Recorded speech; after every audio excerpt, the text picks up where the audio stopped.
Bijouterie Santian mividy volamena manolotra anao ny Logité. Paty safidiny malagasy tsara kalitao sy mitombo tsara vita zato isanjato amin'ny varim-bazaha tsara io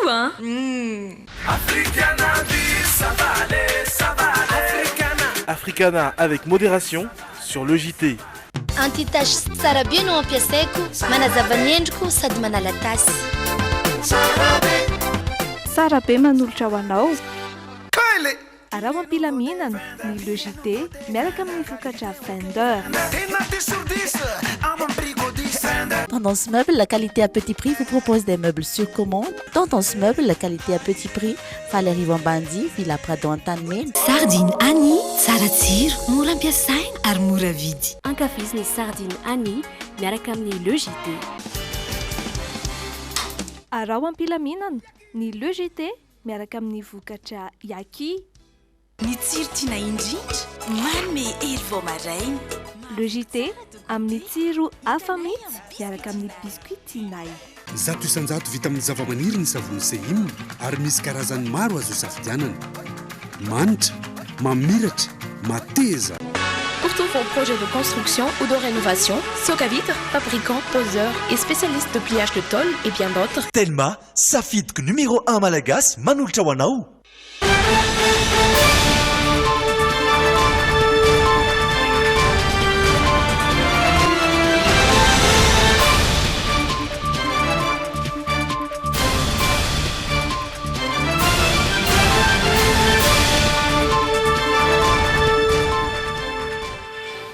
Alaka misy favalo amin'ny roapolo ny volana Desambra miarabantsika rehetra tonga soa atao anatin'ny Logité ireto avy hatrany ny lohateny ho an'ny tapany voalohany.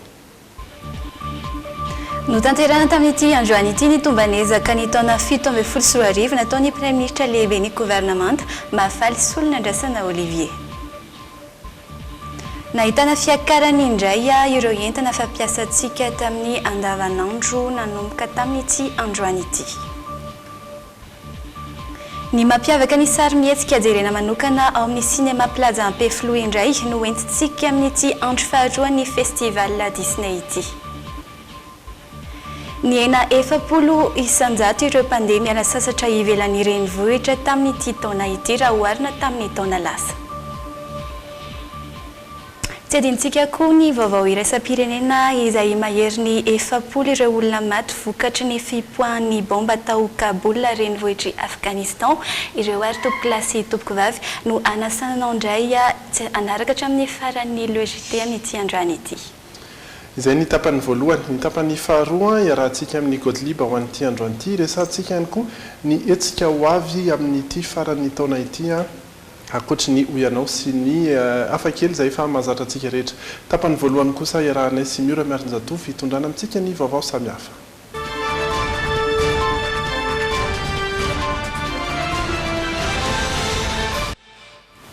Anomboana izany aloha dia mahakasika indrindra ny fifandraisan'ny Madagasikara sy États-Unis izay noresahana matetika taoriany ny fifidianana izay natao teo amin'ny firenena mikambana mikasika indrindra ny fanekeny États-Unis any Jerosalema ho renivohitra. Ny filoha Donald Trump teo alohan'izay fifidianana izay dia nanambara ny mety ho fahatapahany fanampiana ho an'ireo firenena izay mandany izay fekevitra manohitra ny fanapahan-kevitra izy ireo izay 20 ireo firenena izay nandany izany ary isan'izany Madagasikara. Ireo mpandinika toe-karena sy politika teto Madagasikara niresaka tamintsika anisan'izany omaly dia nanay avokoa ny faharatsiny ny fifandraisan'ny États-Unis sy Madagasikara. Namaly izay fantaniana izay kosa ny masoivo Amerikana eto amintsika androany ka nanambara fa 50 taona ny fandraisana ara-diplomatika États-Unis sy Madagasikara mananteny izahay fa itoy io fiara-miasa efa mafiorina io amin'ny sehatra ny fampandrosoana ara-toe-karena sy ny fanomezana fanampiana amin'ny fampandrosoana ho an'ny vahoaka malagasy. Efa nampozina ny vokatry ny fifidianana teo amin'ny firenena mikambana ho hiatrany ity fanambarana ity ary efa nomena lalana ankehitriny ny ekipan'ny filoha izay misahana ny politika iraisam-pirenena hikaroka ireo fomba rehetra hiatrehana ny ho avy na izany aza nefa tsy mbola misy fanapahan-kevitra noraisina aloha hatreto. Fahandroany koa ny fotoana izay nanaovan'ny gouvernemanta ny tombanezaka ho an'ny taona 17 sy 20 izay nataon'ny Premier Ministre lehibe ny gouvernemanta. isan'ny mba natao anatin'ny lantenin'ny praiministra tamin'izany nisehatra ny fandriampahalemana sy ny fanatanterana ny fifidianana amin'ny taona ho avy amin'ny 24 nanatrika ny tombany ezako ihany koa ireny Andriamalala sy Doda Razarinjato. Tsy maintsy tanteraka amin'ny taona 2022 ny fifidianana raha nambaran'ny praiministra lehibe ny gouvernemanta androany. Efa misy ny fifampidiniana nataon'ny gouvernemanta miaraka amin'ireo antoko politika maro mba hanaporofona fa misokatra amin'ny rehetra ny fitondrana. Tanjo napetraka ny sin'ny mangarahara sy ny fifidianana eken'ny rehetra. No mafisy ny praiministra ihany koa fa tokony hatsatra ny fanelezana tsao izay misy mampitovy antsika amin'ny firenekafa toa ny République démocratique du Congo manoloana ny zava-misy eto Madagasikara amin'izao fotoana. Aza mpitoviana ny CAN Madagasikara sy ny RDC tompoko tsy mitovy. Raha mijerytsika ny tatitra ataon'ny Parlement européen, raha miresaka mijerytsika zavatra roritiny mialatsiny ianao manjery sasatsasa sahala amin'ny hoe efa navita deux mandats mihitsy ny filoham-pirenena. Io fa mitady fomba hitazonana azy maharitra ny fitondrana. Faut pas oublier, le président il a encore droit à un autre mandat. Ankoatra ny fifidianana nitondra ny fomba fijery mikasika ny fandriampahalemana ihany koa ny praiministra no tsipihana manokana tamin'izany ny fakanakeriny. Tsy ho fongotra ny fakanakeriny eto amintsika raha tsy misy ny fitadiavana ny fototra sy ireo ati-dongokoroka azy ireny ho izy. Na mafisa ny fampipetraka olana ny tsy hahafahan'ny tompon'andraikitra sy mpitandro filaminana misambotra ireo tena tompon'antoka amin'ireny fakanakeriny ireny, ny tsy fisian'ny fiarah-miasa amin'ny fianakavian'ireo olona efa nalaina keriny. Na izany aza, azo atao tsara ny miady amin'izy ireny. Makasika ny hoe kidnappina ina problema za samy teny aminareo fa efa betsaka ny tratra, efa betsaka koa ny maty. Hitanareo nareo ny véhiculena amin'ny gazety hoe ianana mpanao kidnapping dia maty voatifitry ny polisy. Fa zao tambazotra reo.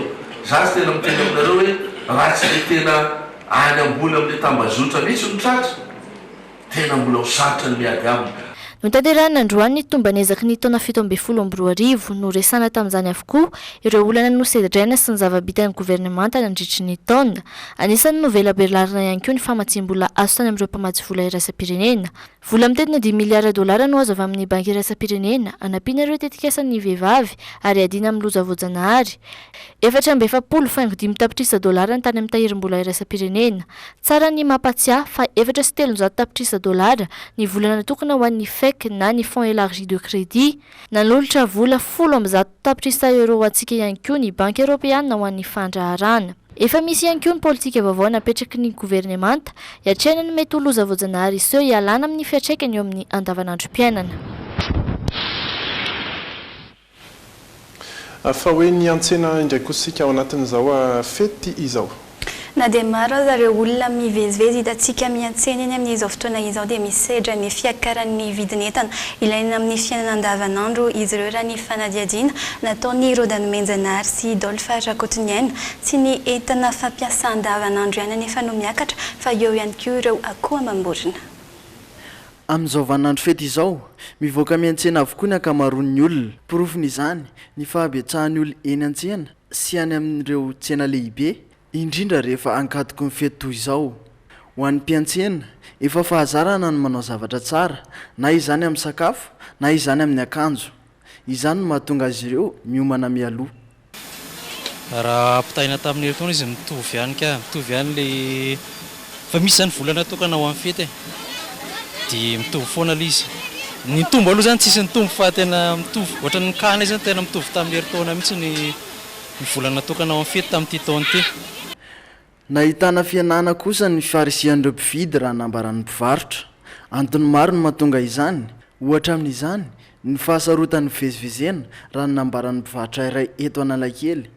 Fa eo ihany koa ny fitombony isan'ireo mpivarotra. Tsy dia misy mividy ao tamin'ny herintaona izy tena tsisy atody fa nandeha be. Zao nefa tsisy mpividy mihitsy fa betsaka ny atody. Amin'ny herintaona izay moa lafa atody endrato indray nefa zao nefa 57. Nenay moa za zay eto anaty pavion dia tena tsisy olona miditra mihitsy aty aminay fa tery mpivarotra morona ny sisiny amoron-dalana zany tena fe mpivarotra dia aty aminay tsisy miditra fa tery tsisy lalana mitsofoka aty dia zay nga mamety antoniko tena miakatra be tena presque ohatran'ny hoe isaky ny 2 jours zao zay maka entana dia miakatra foana ireny amin'ny grossiste miakatra foana. Fa ankoatra ny fiakaran'ny vidin'entana madinika ilaina amin'ny andavanandro, nahitana fiakarana ihany koa ny vidin'ny akoho amam-borona izay ilaina amin'izao fety izao. fa miakatra ihany koa ny rano amin'izao fotoan'izao indrindra eny amin'ny faritra iva ao anatin'izao vanim-potoana ny orana izao tao anatin'izany ara dia ny robi-drano sy nidina ifotony ireo tompon'andraikitra isatsikajiny eto amintsika ary nanaraka akaiky izany iandrianana Andriamasy misy Razafindatovo. Ho fanampiny ireo mponina ny faritra iva izay miroboka rano sy fotaka rehefa favaratra toy izao dia nolontana nampy izy ireo ny fotoam-panjakana izay nanomana fandarana asa anadiovana ireo lakan-drano makivaky any Antananarivo.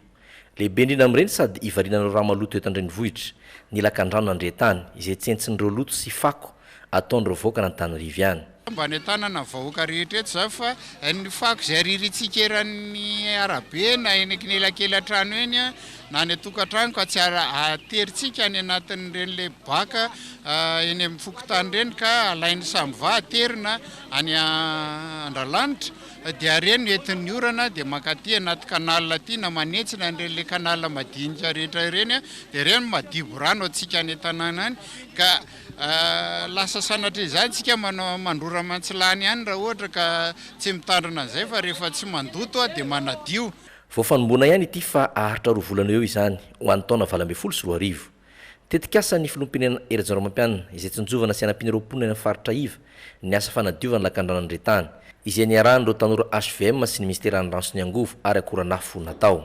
Fanazana zany ny fanjakana tsy mampiany vahoaka malagasy azy dia tsy afaka iandry an'izany pitsopitsony zany satria efa hitantsika mananontany ary anaty orana isika izao mananontany ny rivodoza dia hodibo rano iray ny vahoaka Antananarivo raha ohatra ka tsy atao le fanadiovana dia zao zany dia ny ministera no mandray andraikitra zany amin'ny herin'ny tenany mitondra zao an'izay zao mbola misy an'izay hafa moa ho avy eo zany fa noho ny orana dia raikitra any anaty fotaka any ilay an'izay dia voatery nitady solution hafa amoahana an'ilay pelle sy le chargeur.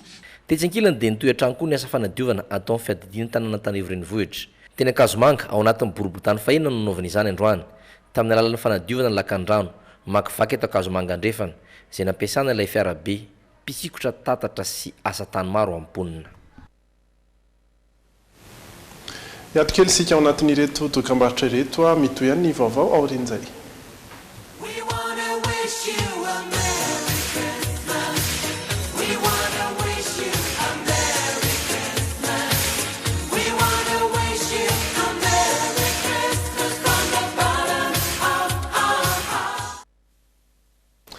Mitoy ny vaovao samaro samihafa ato anatin'ny tapany voalohany ny logité iresaka ny sarimihetsika isika satria dia mbola mitoy amin'izao fotoana izao ny festival Disney tsy amin'ny plaza Ampefilo mbola miavaka hatrany ny fijerena sarimihetsika ao anaty efitrano mbola nanamafy izay ihany koa ireo izay tonga nijery teny amin'ny plaza Ampefilo androany na izany eo amin'ny kalitao ny sary sy ny feo na eo amin'ny fitaovana ampiasaina dia mbola miavaka ihany koa ny eny amin'ny plaza Ampefilo araka ny fanampanazavana hoentin'ny miarosorojoravaka sy anjara kotondrainy.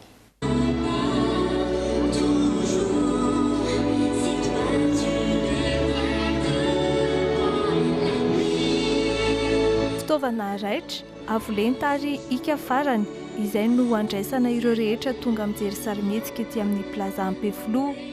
Écran efa voatokana ho an'ny sinema ary mifanaraka indrindra amin'ny sarimihetsika 3D no ampiasainy. Tsy lasa danja ihany koa anefa ny kalitaon'ny feo satria misy fitaovana arifomba andefasana izany eny aloha amin'ny andaniny havisiavana ny efitrano ary any aoriany. Ny feo mety hoe manana amin'ny sinema ihany ianao fa ny aty amin'ny plaza Dolby 7.1 no ampiasaina zany hoe mihodina eraky ny trano ny feo ny ambonsa miaraka amin'ny olona moa zany etsy efa mahafinaritra be tsy mitovy any trano fa manentana foana izahay araka aminay ao anatin'ny festival Disney mandritra ny efatrano zany hoe nomboka omaly izy io. Non, je n'ai rien à voir là-dedans. À l'attaque.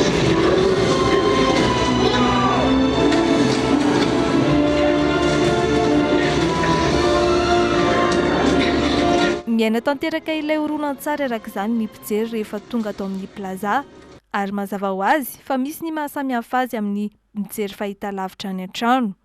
Nahatsapy izany ireto olona ireto. Le izy zany tsy hoe le mihojokonjona be zany fa tena hoe sinema ohatran'ilay taloha reny.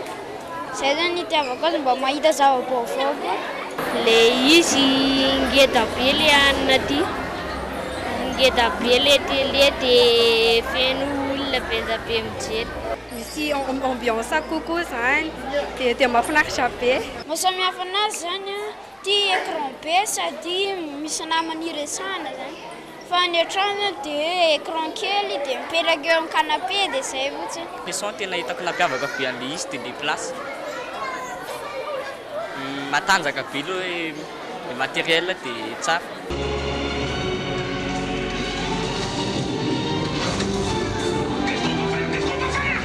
Il n'y a pas 36 solutions, parce que quand faut y aller, on va y aller. C'est notre devise. J'ai toujours cru que c'était. Raha te hatsapany tozany koa renao dia tonga avy ety amin'ny plaza Ampeflo manomboka amin'ny 10 ramaraina ny fandaharam-potoana rampitso anaranao ny Cendrillon aorian'izay ny tiany La Nouvelle Vie de Violetta amin'ny 2 rafolakandro ary ny La Belle et la Bête amin'ny endriny 3D kosa ny amin'ny 4 rafolakandro.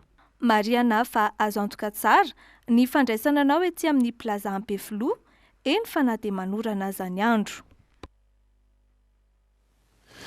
Fanatolotra tamin'ny fomba ofisialy androany ilay fiara Hyundai Avante XD loka izay tamin'ny fisarihana nandritra ny foire de Noël. Tsara vitana ka nandrobaka izany ireo Jaobela Entsoho nanahoana ary ny fihetsehampony tamin'izany raha tafaresaka tamin'ny miaritsorojo ravaka sy anja rakotonoraina trany. Rajaobelina Entsoa mipetraka eny Alusato Estado. Ove Rajaobelina Entsoa ciao. Izy zany no Rajaobelina Entsoa nandrobaka ny fiara Hyundai Avante XD taorian'ny fisarihana no tanterana ny alahady 4 Desambra teo nandritra ny hetsika foire de Noël teny amin'ny village Voarandota-penaka. Sarotra ho an'ny tovolahy ny nino tamin'ny voalohany fa azony tokoa le fiara voatsela kortsin'izy no naray 4 sandoka fa hoe nahazo fiara sprinter. Tonga aloha ny appel voaloha le eniny daholo be tsy nino satria za tsy nafantatra fisolokina raha teo betsaka amin'le telefônina tsy nino mihitsy avy eo ny antso izy hoe zange nanoratra tany fa nahazo teo amin'izay vao nanomboka hoe tao anaty nofinofy droimina zany le izy tanteraka le izy. 20 taona Rajaobelina Entsoa ary mpampianatra ny Fort Dauphin tsy tao anatin'ny fandaharam-potoanany mihitsy ny akaty Antananarivo na fety azany andro. Noho ny fahazony ity fiara ity kosa nefa dia tafiaraka amin'ny fianakaviany ihany ny tovolahy ankalaza ny fetin'ny faran'ny taona sy ny taom-baovao 2024. Tena faly satria le izy moa izy zany nanoratra le izy tamin'ny anarako satria za tsy teto atoerana fa tany Fort Dauphin dia soratany tao izy tsy niteniteny fa ny tanjony tamina noratana anazy dia hoe raha azoko dia miakatra aty fa niesiko izy zany satria za tsy prévu danao fety taty dia nalahelo ny fianakaviana kananjy moa zany magie de Noël le izy zany nitahiny dia zay. Tena faly be mihitsy moa zany tenako. Nampozindriva efa nandindindina anahy ihany zany le izy ny tena marina satria tena efa noentiko ambavaka mihitsy le izy. Noho ny tsy fanatrian Rajaobelina Entsoa ny fisarihana dia androany vao natolotra azy tamin'ny fomba ofisialy ny fanalahidin'ny fiara sy ny antota taratasy rehetra. Izay ny mahakasika azy fa dia miresaka fialan-tsasatra ihany isika miavitsy ireo olona izay mandeha miala sasatra ivelany Antananarivo tamin'ity faran'ny taona ity. Antony maro no mahatonga izantra ny fanazavan'ireo mpamily nanadiady momba izay ireo danomenjanala sy Dolpha Rakotiniany ary fantatra fa tsy mbola misy fiakarana aloha hatreto ny sarandalana.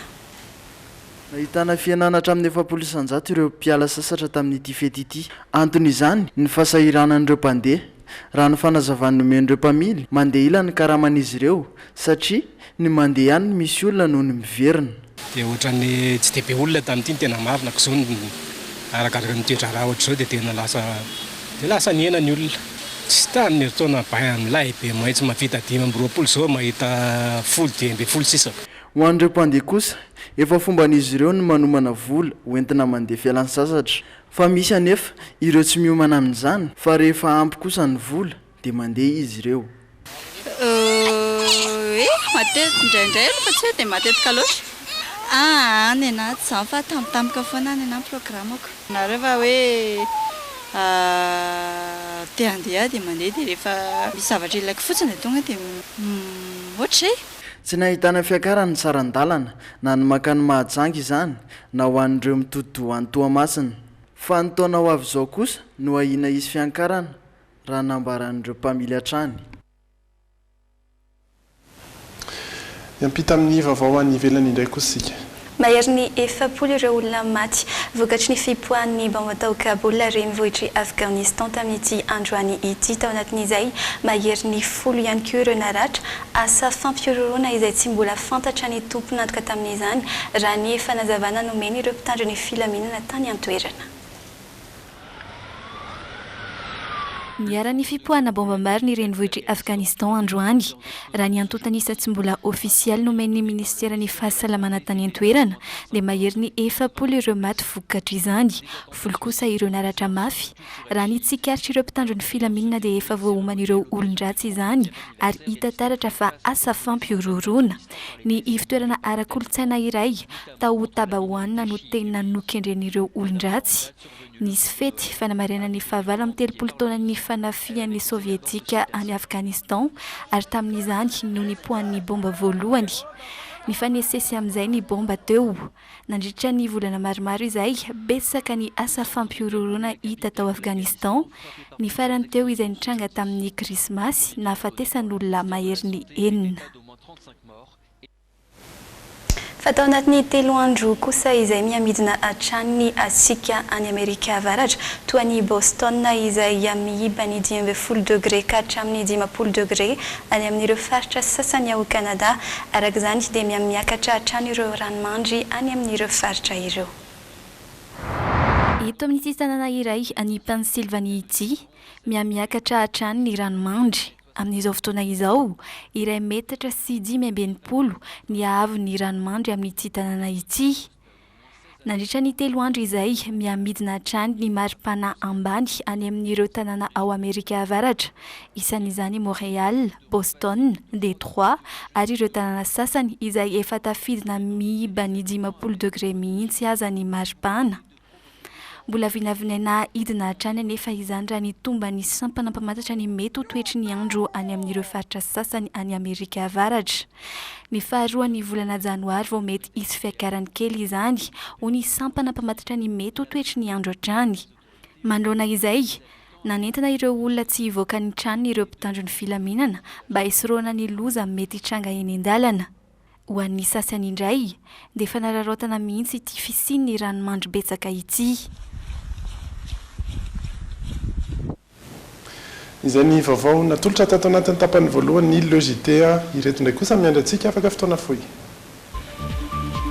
Ny mikasika ireo hetsika rehetra amin'ny faran'ny taona sy fiatrehana ny taona vaovao no hoentina aminao anatin'ny zanam-pandarana Oiza.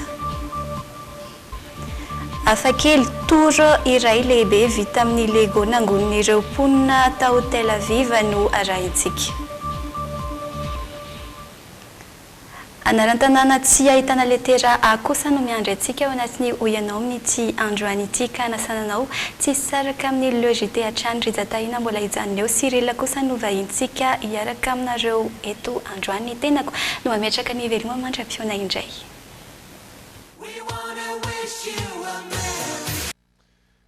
Dia mitoy ny logité tapany faharoa amin'izao fotoana izao somary misy fatapahana kely ho antsika eto Antananarivo ireo amin'ny faritra hafa moa zany dia mbola afaka manaraka soamantsara ary dia toizantsika ny logité ary miaraka amin'ny Cyril izay resadresaka amintsika eto manao ny ianao vaovao maresaka dia miaraba antsika rehetra na mahita na tsy mahita tonga dia Noé Joël daholo zany daholo dia io monina eny tovy daholo ny andro rehetra zany nafa dia tonga dia alefaso lesy le amin'ny famantarana raha oaty mosy lavitra mivadika inona famantarana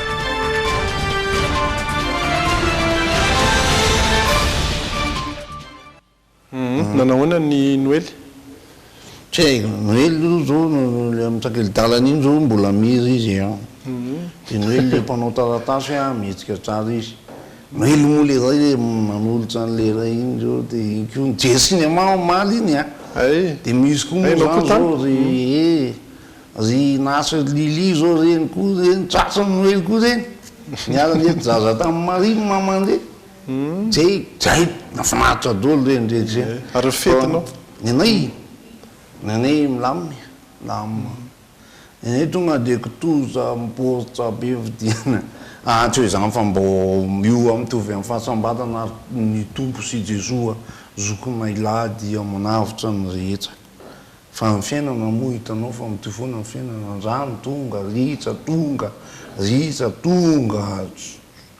normal aloha amin'olombelona zay mahitsy misy fotoana izy tsisy misy fotoana izy mitobaka normal zany atsika rehetrarehetra hoanareo fotsiny tandemo sao de hoe devitry ny alcool ny sofinareo ka tsy mahianao an'le antso avy any ambony fety masina ny ely ny krismasy de zay fa le izy oa hitako a le fiainanao a misy za zao ankeo zany mandinika ny alika miampinao tanànaneo mampalely ny akaly voalohany indrindra izy tsy mbo afaka ije cinéma ry amin'ny izy ty ny cinéma misy ny plaza mahay anareo ty ny valalana ambony kitopony aza tsy hany palely le alika za mieritreritra ny adala de tsy mbo afaka sepe mahitsy mampalely misy ny mety tsika olombelona biby tonga kina tsy fankatiavatsika ohatra ny lasa dala tolo tena zany ngabenoely za mbo nanosatra tany aminy bositra be ohatran'zao nalefako tsy haiko na tsy voaray na ona fa za nangataka mihitsy aho hoe laklosy karavaso a ivelezako ndrety be menimenina tsy manao nininy ndreto zao le cinéma levary zao za aloha mbola tsy nijery za mbola mba mangataka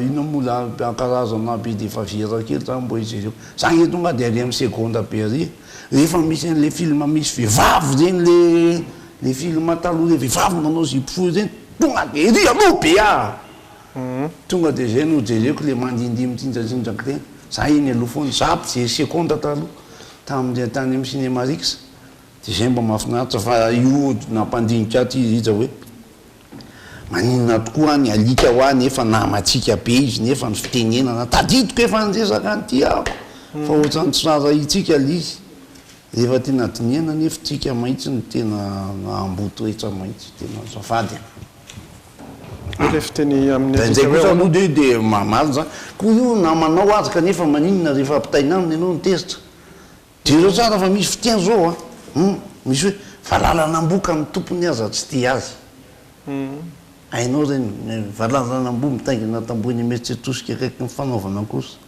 ny olona raha vao misy tena tsara be na ratsy be alika zany tompoko hoe alika zany de misy manao diana alika raha vao le tôbila mivilambilana be reny diandy manao diana alika ainao tsara le fiteny hoe tena alika azila mialatsiny aloha fa zay le fiteny mitambatra edikina vahako zy inona ny dina zila voalohany ziny de efa tsy niope alika atsony de aveo mbola ny alikany ihany mbola omenatsiny rehefa misy zavatsy ary le zavatra ratsy foana ny tenenina zay za vao misy olona manao tsy hoe te manao toetrana alika fa maninona le alika ny alia miampy tanàny da vao mizatsy toetra le ilay alika lay ity zany zao mivoaka eto ilay alika lay ity raha vao tenenanao aingana alizy ohatrany hoe teny tsy de mety loatra nefa ambokely mahafatifaty io enao fa nahita le alika tsara fa na mivovo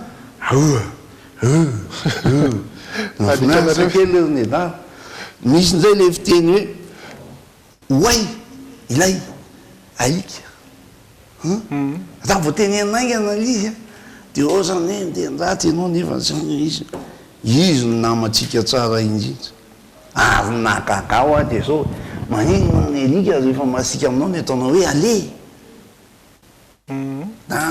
alefa mandeha vezy ba voatra au présent defite izy io ozy ndamsemaselina ale tena alika tokany izy ny ao ale telo izy ale mba conjugué zanga le ho an'le biby kosa tena mahagaga mihitsy fa maninona tsy mba atao hoe va ka le izy kiva la hoe misy alika mivovo zay natao ny amboa kiva amin'ny sisiny any de ozon'zay ny any aty hoe da misy kiva manatody da izy an'izay nisy aza satria zareo fadisokatra zareo de noho ny tonga tao tanàna tao izy de ozy izy hoe tsy miditra antranonao ao zao fa misy sokaka ao amin'ny tranonao ao de ozy le olona tsisy fa alika misy ato kivany misy ato fa tsisy sokatsy jery tsara izy deozy izy da misy kiva manatody izy atody sokatsy tsy haiko koa mahatonga zany atao tsy haiko ato fa za ro ngamba le bozaka mahitsy no ataony lena de mamoaka fofonao zany zay ka zay de mamporisika ny alika mihitsy rehefa manalika anareo le olombelona de atao villemose tany tanany premier janvier aza misy mivovo daholo makafo fa zay hoe menareo ny ambokanina anareo mihitsy tratran'ny alication intoxication ny alikako nge mba tsy tiany raha vovany masiso fa eo fitenenan'zeo mba eritrereto hoe maninona raha vadika hoe omby ohatra omby na amboa efa lalatsy le ambomo zany zeo tsy miavana mihitsy nge omby zany tompoko hoe misy vazaha mahizavatsy de ataovy de hoe tainombony Claude ohatra hitany alika an'zilo zany efa de tainombony efa tsesina ny sofina tsesina tainombo ny sofinareo zany dedediny tsy ampitoro maso zany zao fambadin'io tsara ny tately ny vitsika efa nyteneko anareo teto fambadin'io ny fiainan'ny amboa na ny alika na ny kiva fa zay foana zavatra teneko atsika aza mifandaingandainga satria da misy kiva manatody ianao manana alika miopy manana alika moa zany izy zeo tsy opiko fa namako zeo efa-3 amby folo nisany zeo mahafantatra ny lalakaly rehetra fa ny olana amizny adala tsisy anarany izy fa ny anarany lelay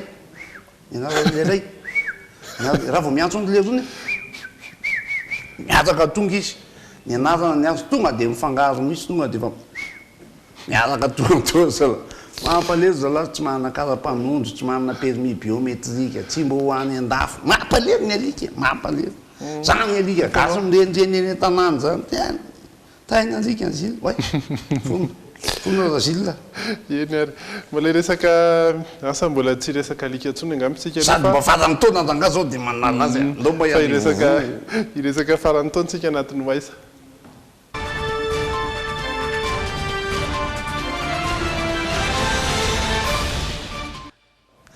nietsika ny farany taona raiky amin'ny telopolo ny volana desambra maromaro any nietsika ao anatananarivo manokana ireto anangony ny rindra tahiry amintsika ireto excellence beauté moa zany fahafantarany be sy maro anazy dia karakara volo tarehy mampianatra ihany koa zay fa tamin'ity farany taona ity zany dia anisan'ny nafinaritra anay zany hoe ndao mba hanao fetytsika hiaraka amin'ny mpankafy excellence beauté ny client ny excellence beauté.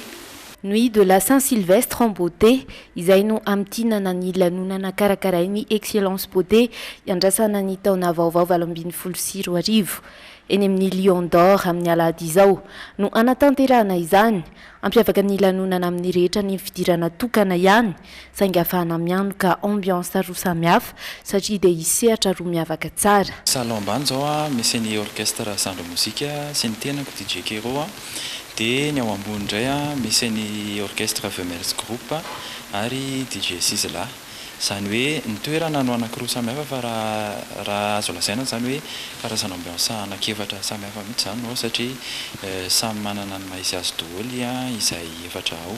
Mahatratratra any amin'ny arivo no zakany espace le Lion d'Or Anosy Avaratra natokana ho azy ireo efitrano malalaka any ambony sy any ambany akoatra ny fitondrana ireo karazan-kira anampibetsaka ny mpanotrana amin'ny fampianarana mandihany koa ny zandry mozika sy ny Femelles Group. Afaka mivezivezy ny olona ambony sy ambany fa zany hoe ny table tsirairay samy mitazona azy dia fa afaka mandihy ao amin'ny DJ Kero ambany zay te andihy ohatra hoe ny ambony misy anazy te hitanao ambany dia afaka mandihy ambany amako afaka miakatra ny ambony.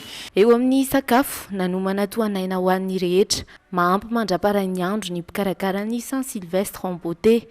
Dia ny sakafo ihany koa tsy latsa-danja zany buffet ao ihany koa misy ny meilleur tenue zany zay hitanay hoe mendrika dia menay fanomezana avy aty amin'ny excellence beauté. Mampanantena lanonana tsy manampaharoa itsenana ny taona 2024 ho an'ireo izay isafidy ny hoeny amin'ny Lion d'Or ny mpikarakara ny amin'ny excellence beauté Analamahitsy no ahitana ny tapakila azo atao tsara ihany koa ny mamandrika amin'ny laharana 033 09 336 16. Mariana moa zany fa misy ny karazana animation sy jeu ihany koa amin'ny fotoana io zay mety azahoana loka maro. Misy ihany koa ny feu d'artifice zay raha tsy diso eny amin'ny espace le Lion d'Or any misy an'izay amin'ity réveillon ity, ary mazava ho azy tsy maintsy misy ny gâteau de nouvel an miaraka amin'ny excellence beauté na tsy mahafinaritra ohatran'izay foana dia manentana antsika rehetra ary miandry antsika zany miandry ny fahatongavantsika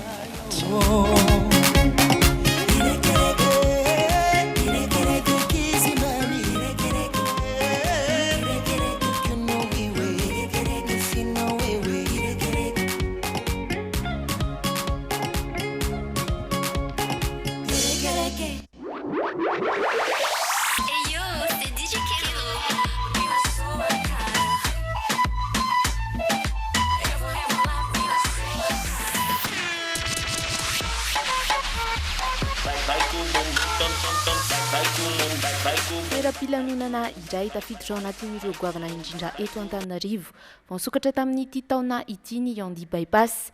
Ny volana avrily nanokafana ny toerana tamin'ny fomba ofisialy no efa nieritreretan'izy ireo ny andraisana hetsika lehibe anamariana ny fandraisana ny taona 2024. Donc zany raha ny fanomanana efa volana maromaro mo amin'izao efa andro vitsivitsy izao tena efa vonona tanteraka ny Yandi Bypass handray antsika amin'ny fitsikitsikiana sy amin'ny matianina rehetrarehetra. Sy ho tena goavana io atolotra Yandi Bypass io, premier réveillon Yandi Bypass nefa koa imontrenay nareo fa matianina izay ao anatin'ny fanomanana. Noho izay indrindra tanjon'izy ireo ny ampiavaka ity réveillon voalohany karakarainy ity, tsy naka afa-tsy tarika tokana nefa izy ireo, ny tarika izay efa fantatra tsara ny fankafizany rehetra azy. Rahantsika malala tahaka izay fa tsy nanao concert mihitsy tamin'ity taona ity fa natao exclusivité zany izy mba ho faran'ny taona Yandi Bypass. Ny fandaminantsika moa zany dia tsy hoe nitarika izay ihany eo fa nitarika izay ny tena hoe élément vital ao anatin'ilay izy. Ny tahaka izay nanokatra ny fotoanantsika manomboka amin'ny valo sasany ny ouverture ny varavarana dia mandrotsy antsika eo ny tahaka izay ataontsika hoe mandritra ny amaiky 12 sany alina. Nasaina hanafana sehatra kosa ankoatra ny ekipa ny Nary sy ny Tana Group. Aorian'ny fiakarana voalohany tarika izay no andraisana azy ireo. Amarana ny fotoana kosa ireo mpikosika kapila mangirana avy amin'ny RDJ Steam. Dia ho afanaintsika amin'ny Tana Group indray izy aloha avy eo dia hivirina kely indray ny tahaka izay dia ho farana ny DJ inona ilay izy après. Isan'ny tena mampiavaka ny fety karakarain'ny Yandi Bypass ireo karazan-tsakafo maro be atolo no an'ireo mpanao fety dia ny buffet efa vomana avokoa ireo karazan-tsakafo rehetra mety amin'ny toe-pahasalamany tsirairay avy. Ohatra nefa monjy ny fety na mariage ny Yandi Bypass ngambonareo dia tsy soviana intsony ny grand buffet gastronomique izay ho atolotray. Ataoko hoe grand buffet ilay izy satria micontenir jusqu'à une vingtaine d'entrées miaraka amin'ny plat de résistance loka maromaro tsisy ao tsika daholo na mihinan-kisoa na tsy mihinan-kisoa mahazo ny fahafapo satria misy poste zany natokana ho an'ny tsy mihinan-kisoa nefa koa tsy latsa-danja amin'izany ny karazan-tsakafo rehetrarehetra amin'ny maha-gastronomique anazy moa zany ny karazana fruits de mer, ny charcuterie, ny terrine sy ny maro hafa koa ny salady rehetrarehetra. Ifanaraka tsara mahalanona lehibe ny aliny iraika amin'ny 3 Desambra izao ny fanaingona ny efitrano lehibe andraisana ny fety ary dia tsy ho latsa-danja amin'izany ihany koa ny fanentanana izan'izy ireo izay ampahazoaina tanteraka ireo rehetra tonga amin'ny fotoana io. Ny olona andrasantsika eo amin'ny 900 olona eo fa ny Yandi Bypass rehefa feno ny 900 olona ahafahantsika milalao tsara sy miaina tsara dia to dia tapahana ankatreo mihitsy mba tsisy an'ilay hoe misisisika sy tsy mahazo latabatra.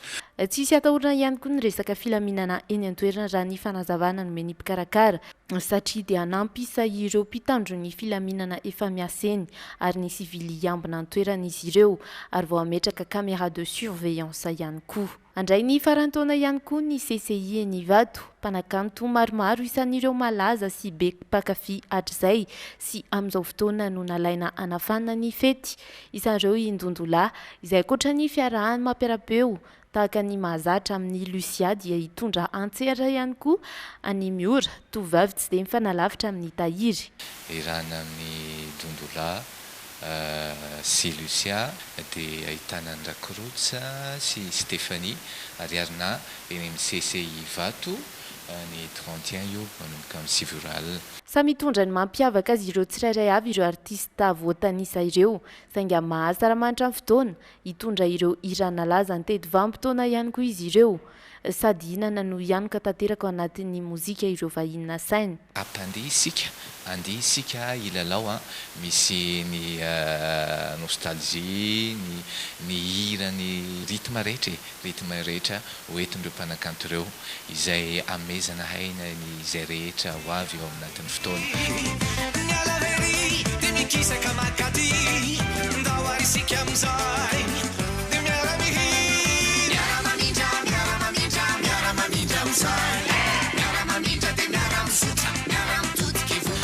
Misy ihany koa ny sakafo mafilotra moa zany dia ahitana 5 karazana ny entrée izay ahitana ihany koa ny izay tsy mihina kisoa dia efa voahomana tanteraky izany rehetra zany. Tsara ny fahatongavana ara-potoana ho an'ireo izay tsy te ho diso anjara amin'ireo mpanakanto rehetra nasaina manokana hanafana ny fetiny amin'ny CCI Vato amin'ny alahady izao manomboka amin'ny 7 alina. Efa volama avokoa mantsy ny fandaharam-potoana rehetra ao anatin'izany. Izay efa mahay mifandamina tsara ao anatrehan'izany fa ny zava-dehibe dia ny fanomezana aina ny faran'ny taona izay miara mandihy farak'izay tratra ny mpianakavy rehetra. Higalabona tsara ireo izay misafidy ny hitondra fiara mandritra ny lanonana satria dia manome fahafa-po manoloana izany indrindra ny CCI Vato na ny toerana ihany koa na ny resaka fitandrona ny filaminana. Ny toerana moa CCI Vato efa hitantsika loatra ny parking ngeza be izay makadiry be ny sécurité efa niomana amin'izany ny mpikarakara izay hitana efa matianina tsara ihany koa anatin'ny fanomanana ny fety dia inona fa mila manana ny anjarany avokoa na ny ao anatiny na ny ao ivelany ny fotoana misivy amin'ny CCI Vato irana amin'ireo mpanakanto marobe ireo efa vonona tanteraka izay ao ny fotoana ary. Réveillon magique izay indray no horaisin'ny Live Hotel amadranana ny taona 7-20 ary andraisana ambifaliana ny taona 8-20. Hiavaka amin'ireo karazana lanonana mahazatra izay anasana mpanakanto na mpandihy maromaro ity indray mitoraka ity. Eo ny fahatongavan'ny mihaja izay mpanao magia ary tompon'ny fandarana itolagaga. Izy no andray ny fanentanana sy ny fanomezana hafanana ny alina iray manontolo. Ny ampiavaka ny tolagaga sy ny réveillon moa zany dia ity izy aloha voalohany indrindra dia hoe réveillon dia ny zavatra seho atao ao zany dia tsy seho hitanareo amin'ny télé zany hoe hafa mihitsiny, tonga dia hafa mihitsiny. Zany hoe tsisy ifandraisany amin'ilay eny an-dalana le karatra kely sy ny zavatra maro samihafa fa natokana mihitsy izy ity ho an'ny sehatra ohatr'izao. Anelanelana ny fotoana rehetra kosa nefa ny miary orchestra izay anala amoamo amin'ny alalan'ny animation orchestre.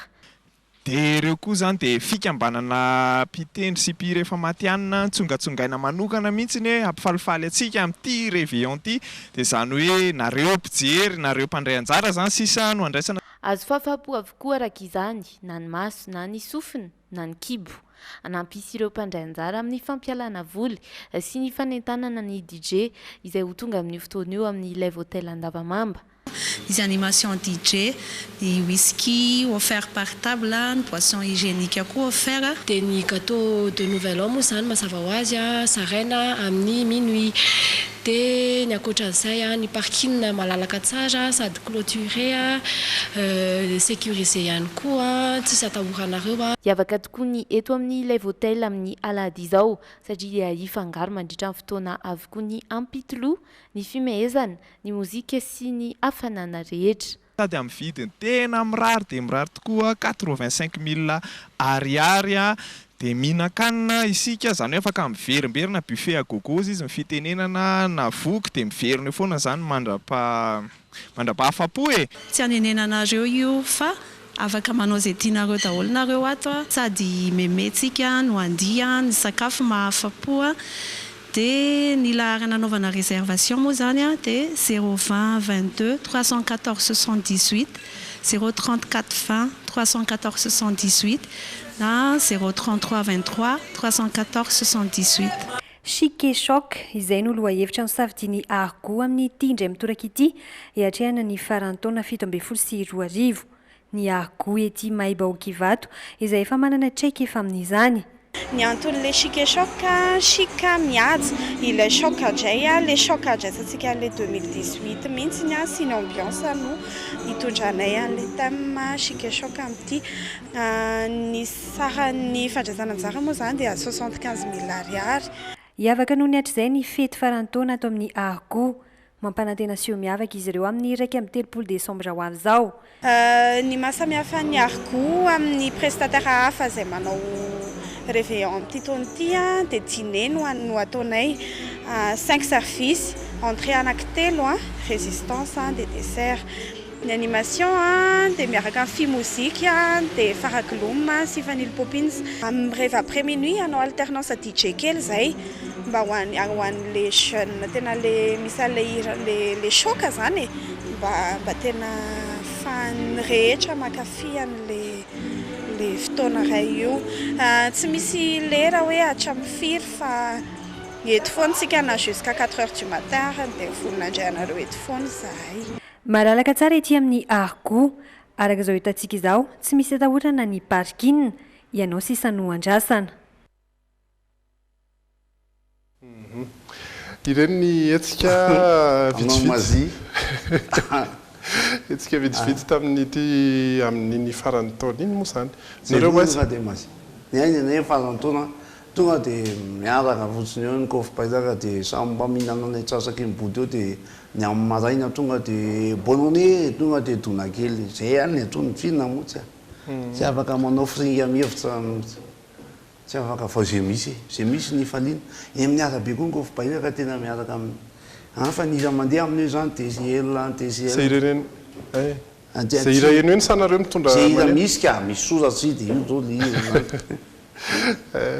iresaka vaovao fa kely ary loatsika.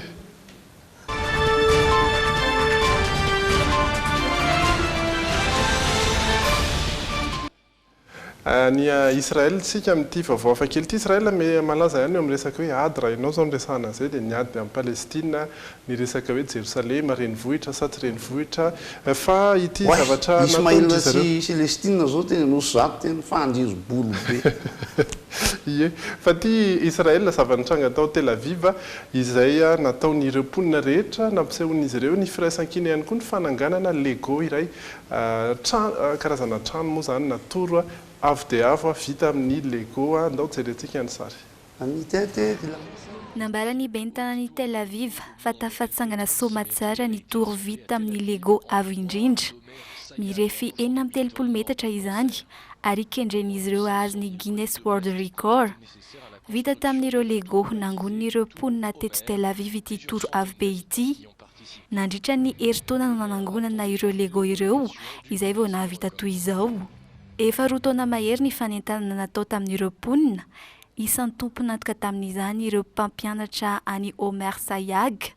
I Omer Sayag izay ankizy kely 7 taona maty ny omamiadana ny taona 424 fa nandritra ny aretiny izy dia fanaony ny manangona Lego. Ka tamin'ny alalan'izany no hipoirany ity hevitra anamboatra Lego avo be ity ao Tel Aviv. Ho an'ireo teknisiana izay nisana ny fanamboarana izany Lego avo dia avo izany dia nanano sarotra ihany koa ny fanatanterahana ny asa. Betsaka ireo olona tsy maintsy nosedraina tamin'ny fanatanterahana ity tetikasa ity teo ny fanangonana an'ireo fitaovana madinika nentina nanganana azy teo ihany koa ny fametrahana ireo Lego ireo izay fantapitrisany maro. Ho an'ireo mponina ao Tel Aviv indray kosa dia toa miendrika firaisan-kinany rehetra ny fitsanganan'ity Lego lehibe dia lehibe ity. Ny afatra lehibe entin'ity Lego ity dia ny firaisan-kinany rehetra. Maro ny tsy mitovy firehana na fivavahana na fisainana fa rehefa mahita ity kosa dia samy mahasamy laza avokoa fa navita zavatra isika miaraka satria nandrainjara. Tsy ahivina fa ny Lego lehibe indrindra tao anatin'ny Guinness World Record farany dia tamin'ny taona 2012 ry zareo Italiana no nahazo izany. Latsaka kely ny vita teto Israely anefa izany satria 5.35 metatra. Zay ny zava-bita rehefa hoe mirahina ny mponina tao amin'ny tanànany Tel Aviv iny zany ary dia irariana toy izay firaisan-kina izay foana satria zareo any miadiady ihany tato ato. izana koa izanjeny voatsy iresaka hoy anao sika hoy iza hoy anao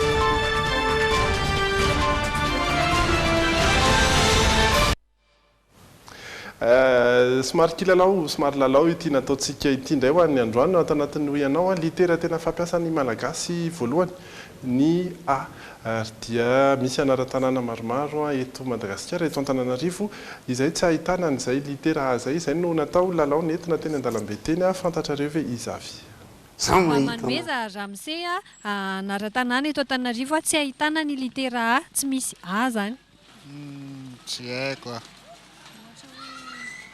Isotry tsy misy litera a ohatra hoe itosy dia 67 teo koa Fianaratsoa eto Antananarivo 67 Betongolo Isotry dia tsy haiko tena tsy mahita tampoka be koa ilay izy tsisy litera a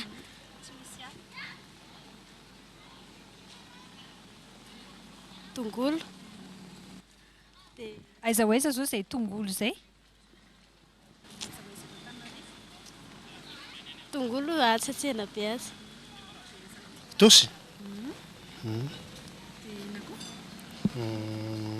nosy be zay ihany angamba raha tsy mahita misotry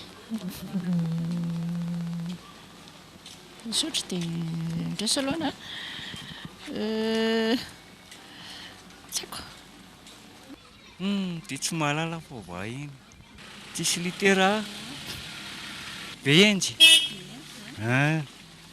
anjiro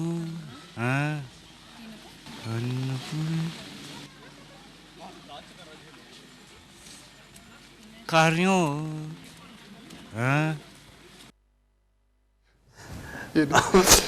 Navangala izy misy mahampime fotsiny misy tena mamy izy koa mbola anao ombomonotona misy itosy nday itosy misy efa carion zao dia fa le olona ve ay fa liangy zany taitsivy matahotra izy faly izy le tanao ve mahita fonoroto omborovo enjemina iosy anina raha eto Antananarivo zany io le Antananarivo tsy hitany isotry eny aminareo zay ihany moa zany tena verimberina teo Betongolo koa tao anatiny afaka teneny ankoatra reo anarana fotra hoe Fort du Chêne na dia teny vahiny aza dia itosy nisy ny teny indroa teo fa diso zay araiky le fiteny teo satria misy ao anatin'ny itaosy izay no tena fanoratana azy iny fa tsy itosy araiky ny fiteniny Cyril azy teo Betongolo mety eo ary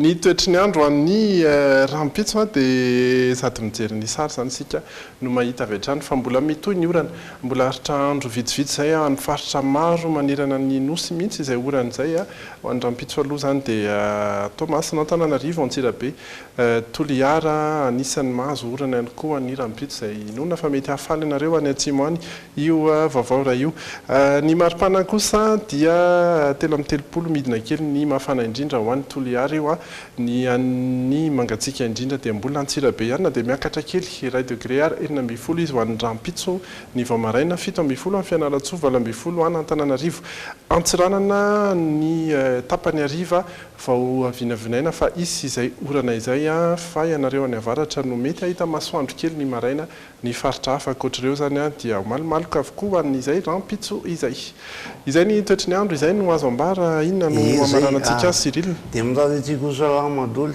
tsy dia anao resaka be moa zany satria hitanareo le fotoana mandeha fiainana ny anina zay fotsiny ny anay ny afatsay laisan'ny ampitadika sareti namana mba hienjy dolo fa mbola be maditra ohatsika olombelona daolona gasy io koa nahoana zay maso mifankatiava raha mbola velonaina fa rehefa maty a dia tsonjomaina tandre mifanamezaka renao tsy maintsy mangaina satria ny olombelona rehefa maty tsy lena fa maina fa maninona moa amizay-tsaka zany satria mahatsiaro any président zafy Albert mahatsiaro andry Jony Aliday mahatsiaro nireo havana mpanakanto rehetrarehetra pira rehetrarehetra ao zany le Régis zany ao zany be tabe zany tsitsina sy voatanisy ao zany le mpandi reny mba mitodika am'izany koa mba mahatsiaro zany fa dia mifalia anao mbola ny angara vitana mbola vela araroto ny andro azo anao voatsoa fa rehefa manaraka tsy afaka inona moa le izy teo iny tonga dia ataovy tsara ny fiainana fa rehefa mitotona amin'ny fitombenanao voatrapanao hoe avondreo le resaka alika nataoko teo maziny reny rehefa tsy jery vitika tsy jery tantely ny ambo eny eo moa zany manahirana fa nikovoboay koa zany rehefa tsy navita tamin'ny omby dia amin'ny ambo manaraka tena zay saotranao ny tondra nresadresaka ho an'ny androany Cyril dia amin'ny heritaona indray efa kaiky any zay heritaona zay misaotratsika ihany koa ny araka taminay hatra farany raha mipitsa fitoana sasany indray ny antsika ny fotoana ao anatin'ny logité hatrany sady mikazanao be volom-bavabe aoko amin'ny heritaona ny antony maso samihafa velovany topoka